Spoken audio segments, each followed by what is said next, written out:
I'm just gonna look at this thing and give my thoughts about it. I don't know if it's officially what we're gonna end up in Street Fighter 6 or not.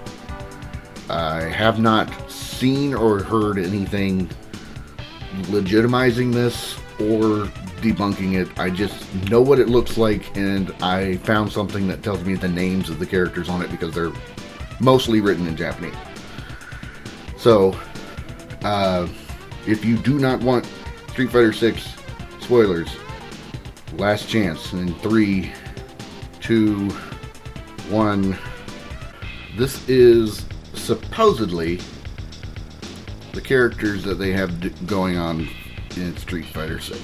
I kind of like this roster though, for the simple reason that it gets most everybody's favorites in and then adds a whole bunch of new ones.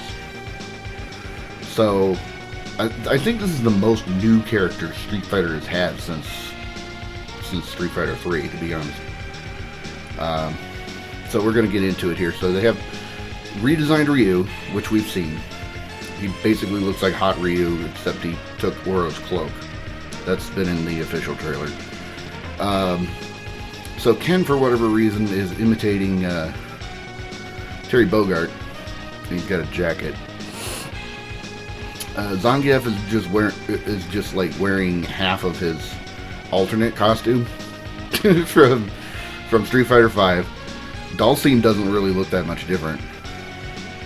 Honda looks kind of cool with the sash across his shoulder. I kind of like that, but otherwise he doesn't look that much different.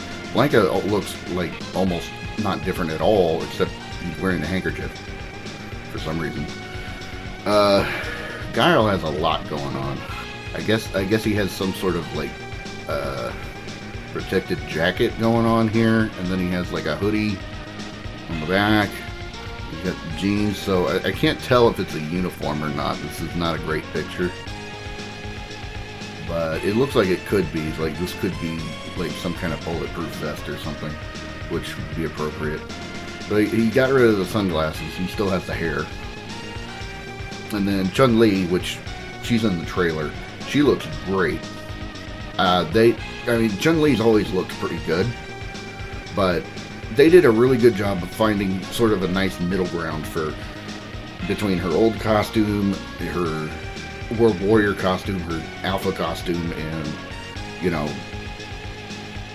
something that is a little more classical, but is still kind of, modest. So I'm actually kind of happy with Chun-Li's new outfit. So I find it interesting. I think the randomization called it on one of these characters, but you may not necessarily know it if you're looking at it.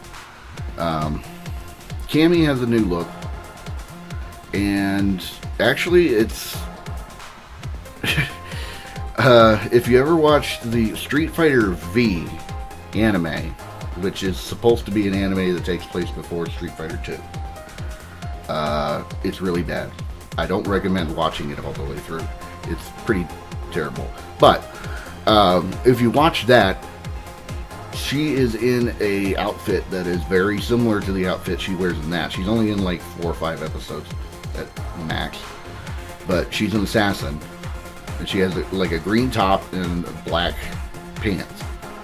And in this, it looks like she has a blue top and black pants. But, and then she has a jacket over top it. So, I don't know. I mean, they basically took that outfit from Street Fighter V and then stuck a jacket over it. They're done. So, I think it looks good. Again, this is another... Oh, but they covered her up. Well, you still get some bare midriff there. I mean, come on. So, I think it looks pretty good. It looks like she's not affiliated with anybody anymore. She's not wearing a Shadow Lulu uniform. She's not wearing a Delta Red uniform. So, next to her is probably the weirdest change in character so far, and that's DJ. Yeah, this is DJ. I have nothing else to say. It's DJ. They put DJ back in the game. I have no idea why. I'm not going to ask, But he's there, and he looks really strange. But he's there. It took me a while to figure out what was going on with this other guy. But after a little while, I realized, oh, the pants, the flag, this is Rashid. So Rashid's back. If I remember correctly, I said in my videos that if there was a breakout character for Street Fighter V when it first came out, it would have been Rashid. Laura was kind of a close second because she was the one everybody wanted to ogle. But Rashid was the one that most people wanted to play. You know? So, yeah. I kind of called that one that Rashid was kind of the one to stick around, at least from the base Street Fighter V roster. So anyway, so this is Juri. So those who were complaining about they're covering up all my girls, well, she's kind of back to her Street Fighter 4 look, which was more revealing than, well, okay, you can argue both ways. Street Fighter 5, she was more covered up, except for the fact that she had like a full cat suit that didn't leave much to the imagination. So she's actually showing more skin now than she was in Street Fighter 5, but I mean, this looks more like her Street Fighter 4 outfit. But her hair is not quite the same from what I can see. I was anticipating that Juri was not going to go anywhere. Because, again, if there was a breakout character for Street Fighter 4, and you include all versions, Juri was the breakout character. Just hands down. They wanted it to be Crimson Viper, didn't happen. So this was an interesting inclusion. So this is Ed. This guy in the blue jacket, not wearing a shirt. Which, okay, so this is the first character that is completely shirtless. Except for Zangief up top. So, it's worth noting, he's the only character that has the Shadowloo affiliation listed here. They have 2 flags, so I'm guessing that some characters may have certain other affiliations at some point, but he's the only one that has a Shadowloo flag, at least right now. And we don't have anybody that's specifically a boxer that I can tell. So, he's probably going to be our stand-in for Balrog, in addition to whatever he used to do.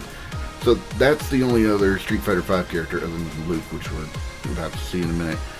And then Goki Aka Akuma is also in there. Not a big surprise.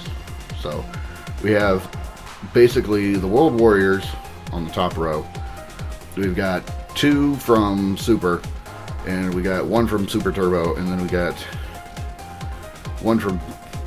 2 from 5, if you don't count Luke, and 1 from 4. We don't have anybody from 3. It is what it is. So it makes it really hard to place where this is actually taking place in. The bottom row is Luke, and then Jaime was in the trailer. Jaime looks really fun. He looks like some sort of cross between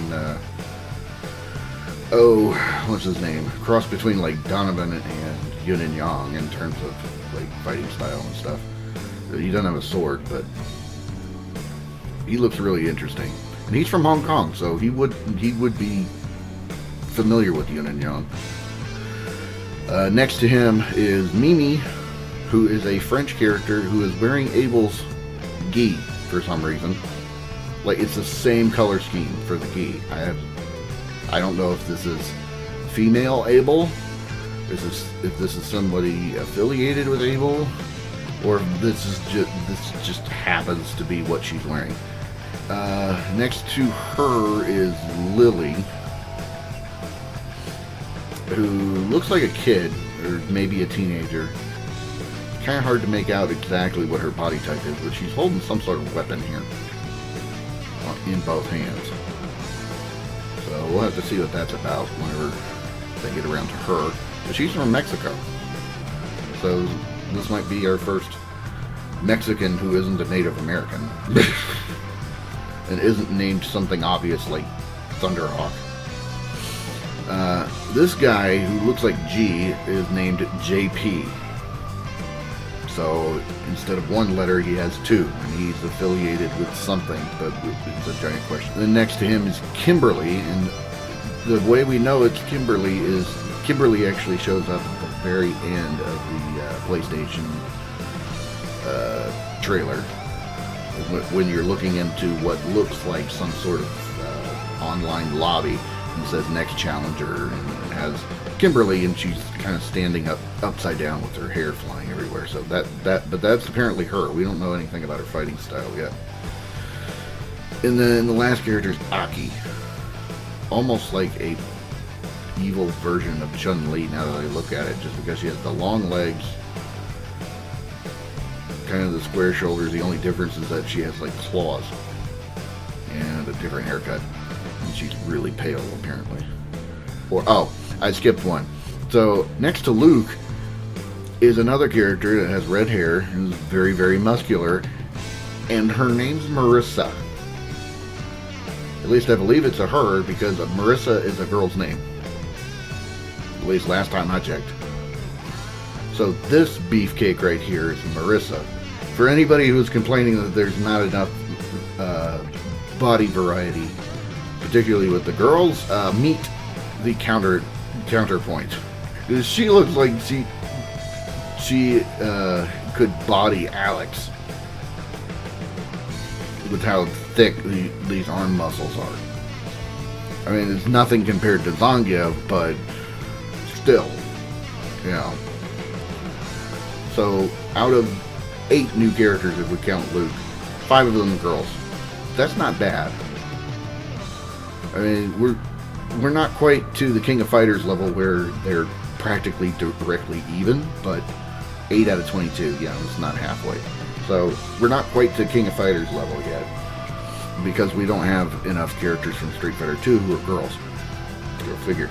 But I mean, we're getting pretty close in terms of female representation. We're getting there. We have 5 new female characters. I have to say, I'm not upset by the new characters at all. I think if these are what we're going to end up getting, I'm very curious about them. But yeah, no, I'm really curious about Marissa and Mimi and what their playstyles are like. And then I am curious to see what they did with DJ, if that's also true. Let me be clear, I'm not taking this as gospel yet. Okay? It's entirely possible this is fake. It's entirely possible that this is a early version of the roster that they had sitting out somewhere, and that something changed. One or more of these characters got cut, or one or more of these characters got changed somehow. It's possible some of the designs changed, so it's entirely possible this is a test just to see how good or bad people think this roster looks. And to be honest, there's so many World Warriors on it, I don't see how very many people would complain about it, to be fair. For most people, when they think Street Fighter, they think World Warrior, Super Street Fighter 2 Turbo. It's, people like me who are big Street Fighter heads that think Alpha, Alpha 3, Street Fighter 3, Street Fighter 4, So, most of Street Fighter's fan base is rooted way back in Street Fighter 2 in some capacity. So having the majority of the Street Fighter 2 cast still there is basically them playing it safe. But then putting the other half or so of the roster as new characters, just so somebody can go and look for something that maybe they want to try out that's different.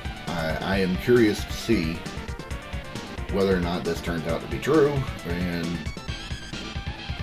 if not, we'll go with whatever they send us. But I'm not upset by this roster by any means.